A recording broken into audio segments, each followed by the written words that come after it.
오늘은 음력으로 또 새롭게 시작하는 새해 첫날입니다. 우리 함께 예배하는 분들을 바라보면서 새해 인사를 한 번 더 해보겠습니다. 새해 복 많이 받으십시오. 새해 복 많이 받으십시오. 우리 한 번 더 인사할 때요. 새해 복 많이 누리십시오. 새해 복 많이 누리십시오.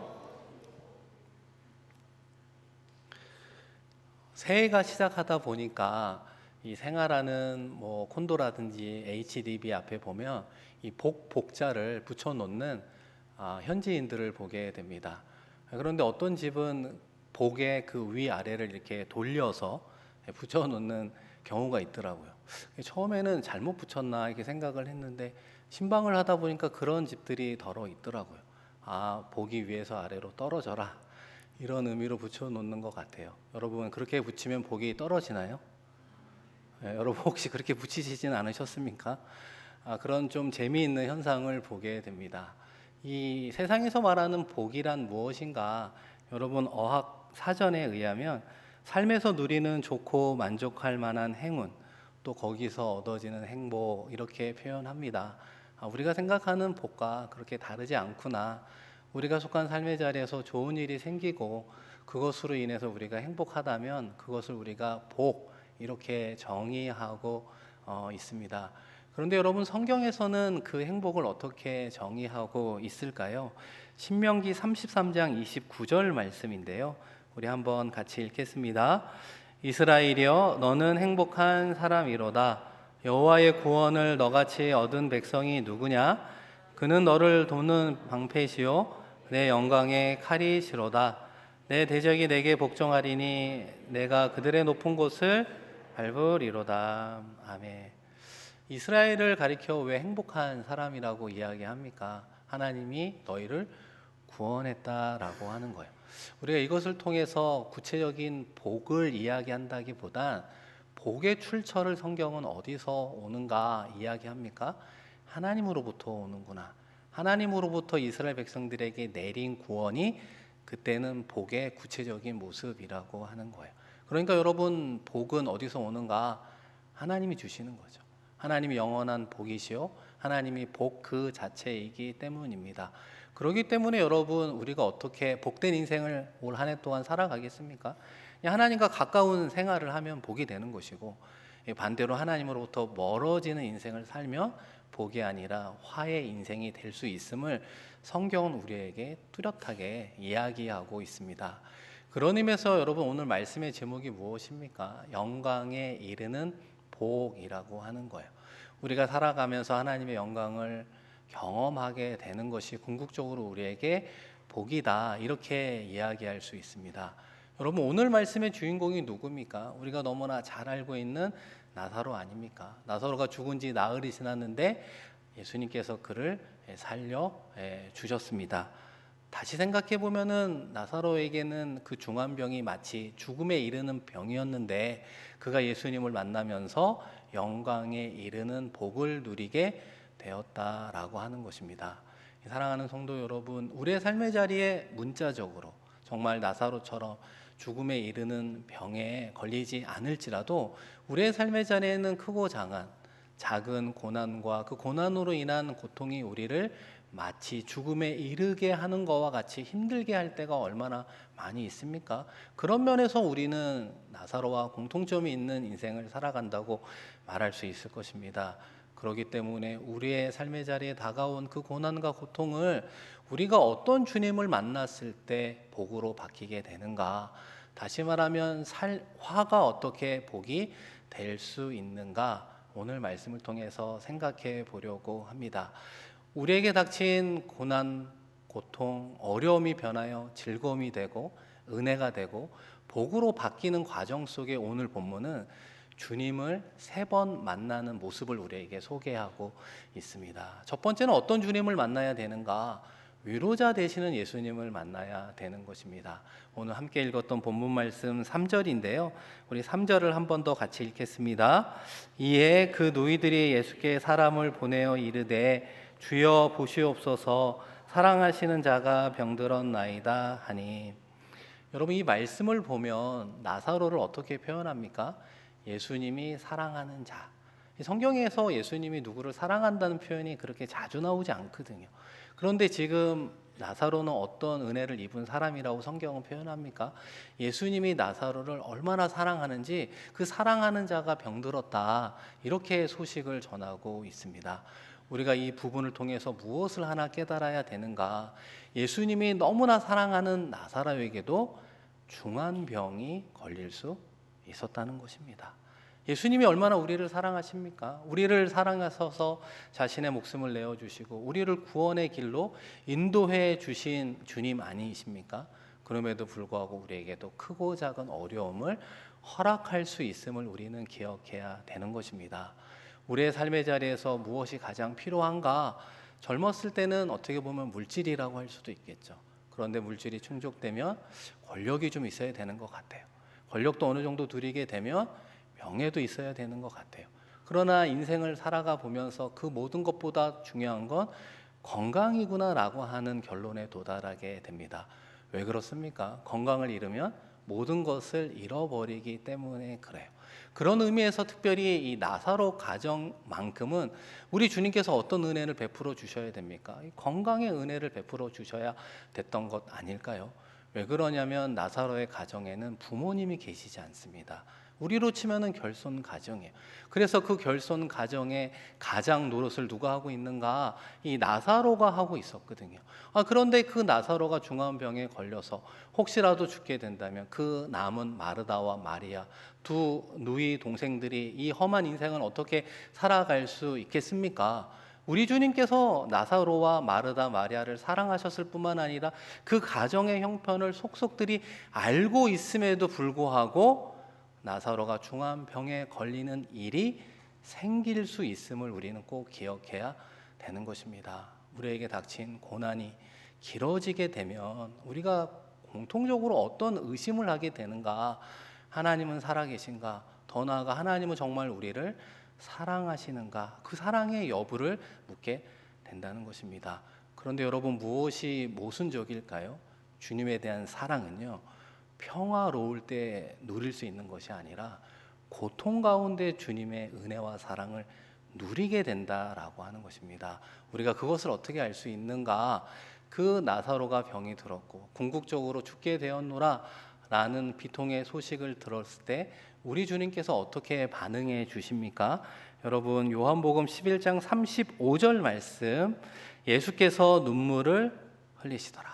너무나 짧지만 예수님의 마음이 잘 표현되어 있는 구절 아니겠습니까? 예수님이 나사로의 죽음을 소식을 듣고 그 배단이 그 장례가 이루어진 동굴 앞에서 있을 때 나사로를 향한 마음의 표현은 어떻게 했습니까? 그 슬픔의 표현을 눈물로 하고 있었다라고 하는 거예요. 사랑하는 성도 여러분, 우리는 삶의 자리에서 고난을 경험할 때마다 여러 번 말씀드린 것처럼 고난의 끝자락에 이루어지는 선한 결과만을 기대할 수도 있습니다. 선한 결과를 주시는 능력의 주님, 기적을 행하여 주시는 주님만을 만나려고 하지만 우리 주님께서는 그 결과 이전에 어떤 주님을 만나길 원합니까? 우리를 사랑하시는 주님, 우리에게 긍휼을 베풀어 주시는 주님, 우리에게 자비를 베풀어 주시는 주님. 우리가 고통과 가운데 있을 때 아파하고 눈물 흘릴 때 같이 눈물을 흘리며 그 눈물을 닦아주시는 주님을 먼저 만나기를 요청하고 있습니다. 우리가 다른 본문에서도 이런 주님의 모습을 발견하게 되는데요. 주님께서 나병 환자를 고치시는 중요한 장면이 있는 말씀이 하나 있습니다. 여러분, 마가복음 1장 41절 말씀인데요. 우리 한번 같이 읽어보겠습니다. 예수께서 불쌍히 여기사 손을 내밀어 그에게 대시며 이르시되 내가 원하노니 깨끗함을 받으라 하시니. 아멘. 여러분, 이 말씀을 자세히 보시면 우리의 원함은 어디에 가 있는가? 이 나병 환자의 병이 깨끗하게 낫는 결과에 관심이 있다는 거예요. 그러나 우리 주님께서는 공통적으로 우리에게 무엇을 보여주고 있는가? 주님이 나병 환자를 향하여 긍휼함을 가지고 있대요. 나사로의 죽음 앞에서는 눈물로 슬픔을 표현했다면 그 나병 환자를 향한 긍휼함은 예수님이 그 다음 어떤 행동으로 표현하고 있습니까? 그의 몸에 손을 대어 주셨다는 거예요. 나병 환자는 손을 대면 안 되잖아요. 그러다 보니까 가족들과도 떨어져 생활할 수밖에 없었습니다. 아마 이 나병 환자에게 악수한 사람이 없었을 거예요. 슬프다고 토닥여주고 위로해주는 사람이 없었을 거예요. 기쁜 일이 있다고 서로 안아주는 일이 없었던 그 나병 환자를 향해 우리 주님께서 긍휼히 여겨주실 뿐만 아니라 그 긍휼함의 표현이 그의 몸에 손을 대어 주셨습니다. 그의 마음을 따뜻하게 해주시고 그의 마음의 상처를 위로해 주시고 그의 마음을 치유해 주시고 그 다음에 비로소 말씀으로 그의 나병을 고쳐주셨음을 보게 된다는 것입니다. 여러분, 그런 의미에서 기독교의 특징은 무엇입니까? 접촉의 기독교라고 말할 수 있어요. 우리 주님은 우리를 만나 주시기를 원하는 거예요. 그래서 만남의 기독교라고 이야기할 수도 있습니다. 바라기는 이번 한 주 여러분의 삶의 자리에 우리를 만나 주시는 주님을 깊이 만나기를 원합니다. 위로의 손길을 통해, 때로는 도움의 손길을 통해, 때로는 카톡을 통해, 때로는 중보기도의 은혜를 통해 우리를 찾아와 만나 주시는 주님을 만나는 것으로부터 화가 변하여 복이 되는 첫걸음이라고 말씀드릴 수 있습니다. 여러분, 두 번째 우리는 어떤 주님을 만나야 되겠습니까? 우리의 미래를 아시는 주님을 만나야 되는 것입니다.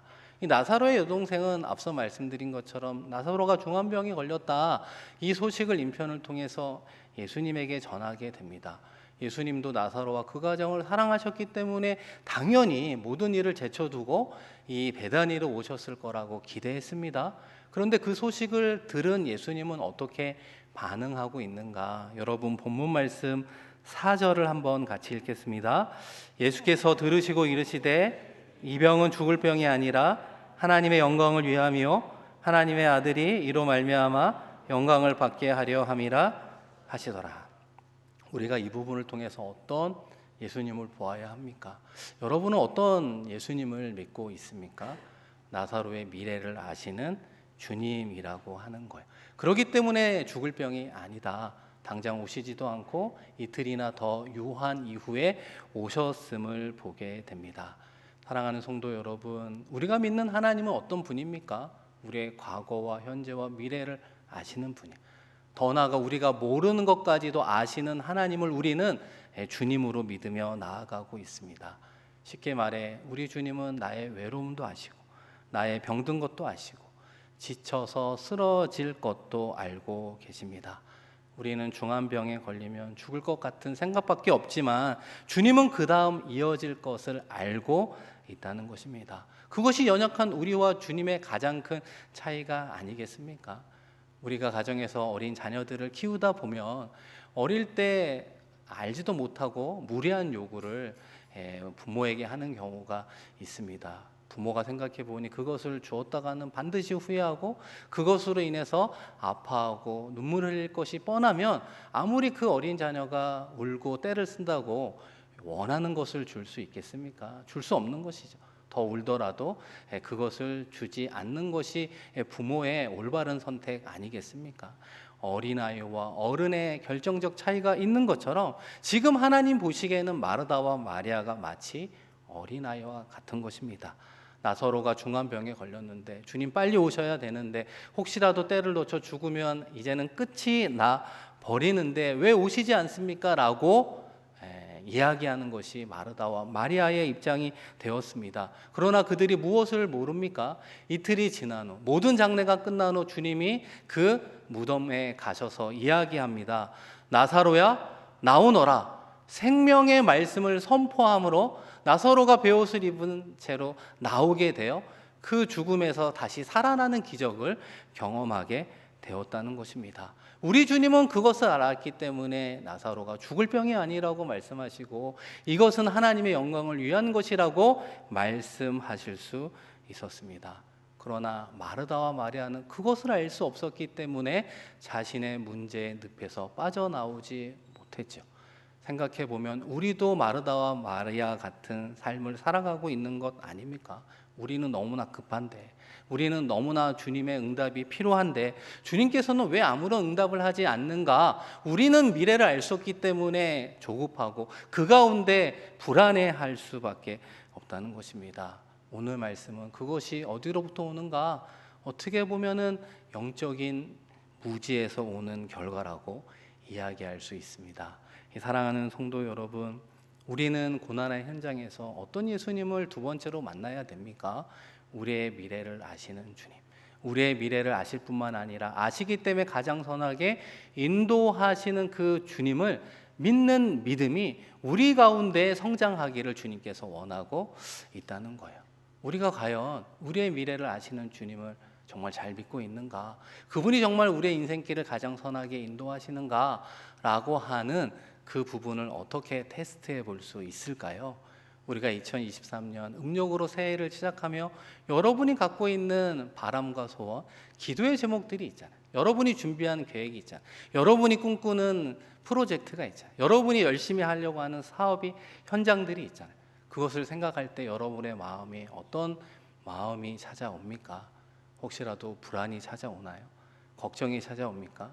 염려가 찾아오고 있습니까? 그것은 곧 내가 나의 모든 미래를 주님께 맡겨드리지 못했구나, 나의 믿음이 약하여졌구나 라고 하는 것을 보게 됩니다. 그런 의미에서 여러분 베드로전서 5장 7절 말씀을 보시면 너희 염려를 다 주께 맡기라 이는 그가 너희를 돌보심이라. 여러분 무엇을 주님께 맡기라고요? 염려라고 하는 거예요. 염려는 어디서부터 오는가? 미래를 불안할 때 느끼는 감정이 염려라고 말할 수 있는 것입니다. 그것을 주님께 맡기지 못했기 때문에 우리에게 불안과 걱정, 근심이 찾아온다라고 하는 것입니다. 반대로 이야기하면 나의 모든 것을 주님께 맡겨드릴 때 누릴 수 있는 복이 무엇입니까? 그것이 바로 평안이라고 하는 거예요. 그래서 여러분의 마음속에 평안이 자리 잡기를 우리 주님께서 원하고 있습니다. 그 믿음이 풍성해져서 평안을 누리며 새해를 시작하라고 말씀하고 있습니다. 여러분 마지막으로 우리가 만나야 되는 주님은 어떤 주님입니까?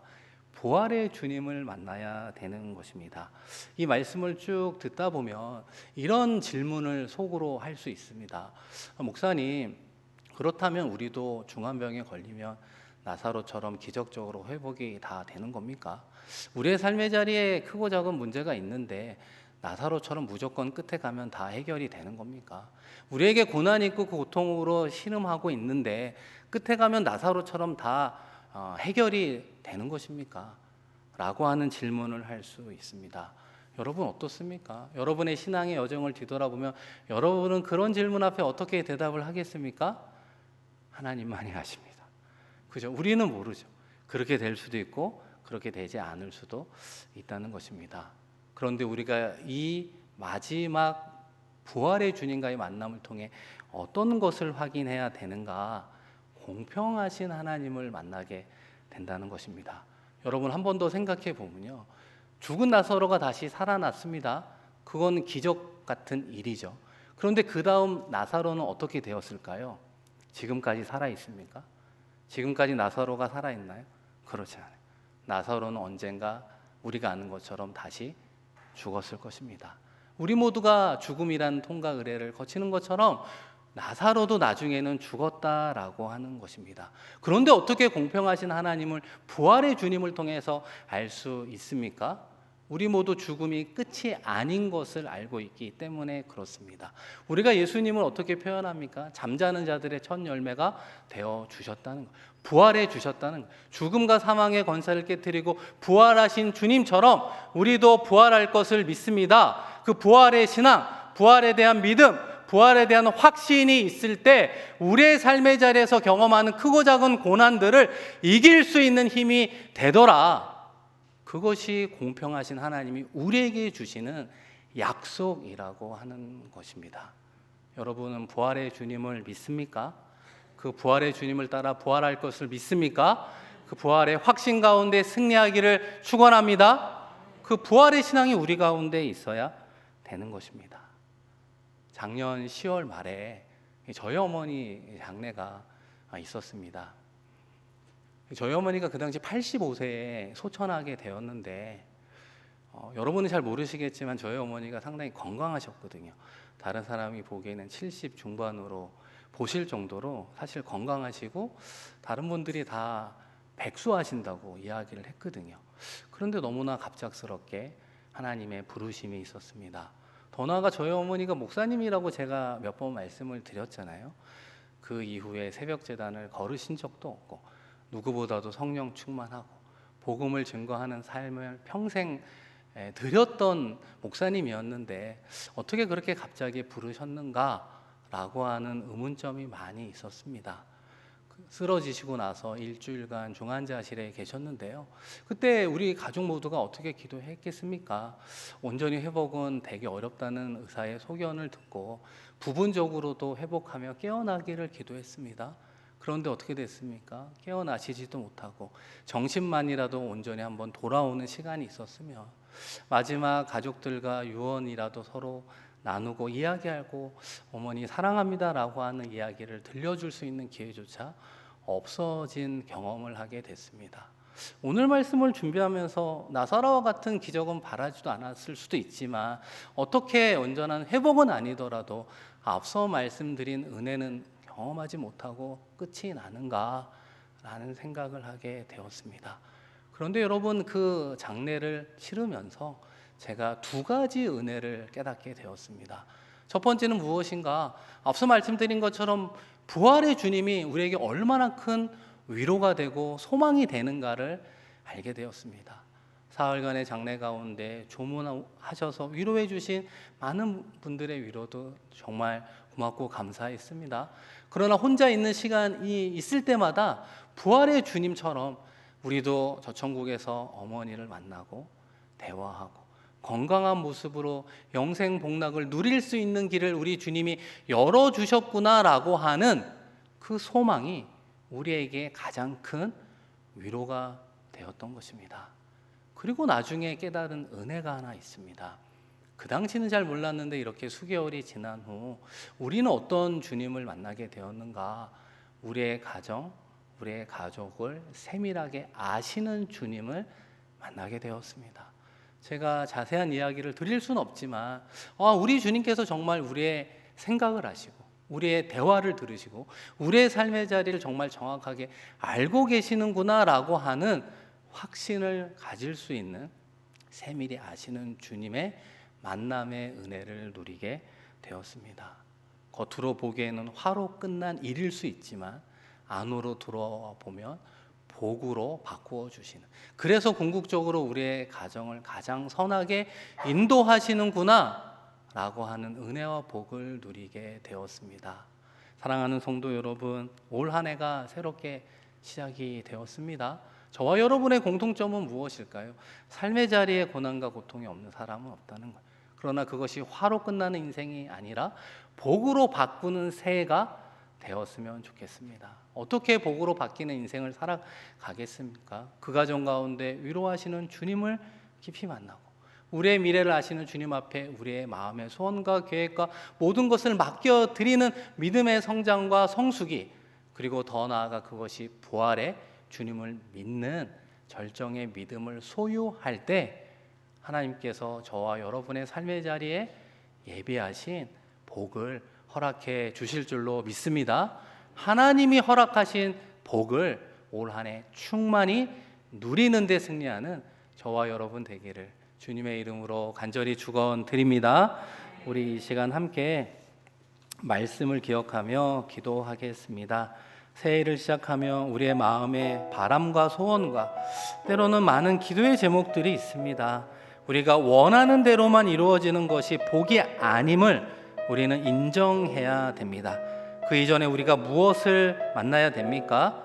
우리를 위로하시는 주님, 우리를 사랑하시는 주님, 우리의 슬픔을 아시고 함께 슬퍼하시는 주님을 만나는 은혜를 더하여 주시고 올 한 해 우리의 계획을 주님 앞에 맡길 수 있는 믿음을 달라고 기도합시다. 그리고 그 믿음이 성장하여 더 나아가 부활의 주님처럼 우리도 부활할 것입니다 라고 하는 부활의 신앙과 믿음과 확신으로 우리의 고난을 이기게 하여 주시옵소서. 그 마지막에는 하나님이 예비하신 복을 우리에게 허락해 주실 것입니다.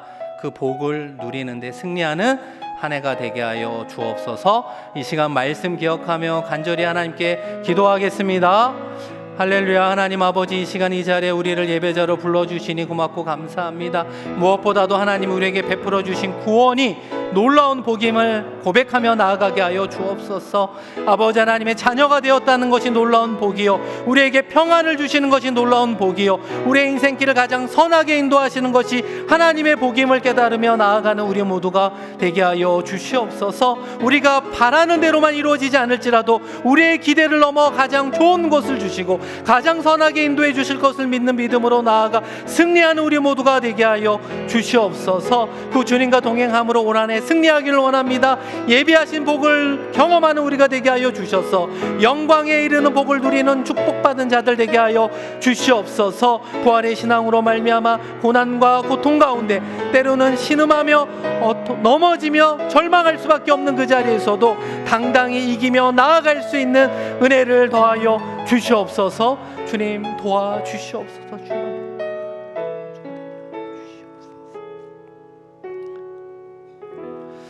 하나님 아버지, 오늘 우리에게 다시 한번 새해를 시작하는 은혜를 허락해 주시니 고맙고 감사합니다. 무엇보다도 우리가 예수님을 믿어 구원받은 하나님의 자녀라는 가장 큰 은혜와 축복을 깨닫는 우리 모두가 되게 하여 주시옵소서. 올 한 해 기도하며 나아가는 모든 것들이 우리가 원하는 대로만 이루어지는 것이 복이 아니라 하나님께서 그것을 바꾸어 주시고 궁극적으로 허락해 주시는 것이 우리에게 복이 되는 줄로 믿습니다. 주님과 동행하며 그 길을 걸어가게 하여 주시옵소서. 위로자의 주님을 만나기 원합니다. 우리의 계획과 미래를 주님께 맡겨드릴 수 있는 믿음의 소유자 되게 하여 주시고 더 나아가 주님처럼 우리도 부활할 것을 믿는 부활의 신앙과 믿음과 확신 가운데 삶의 자리에서 승리하며 나아가게 하여 주시옵소서. 감사드리며 귀하신 예수 그리스도의 이름으로 축복하며 기도드립니다. 아멘.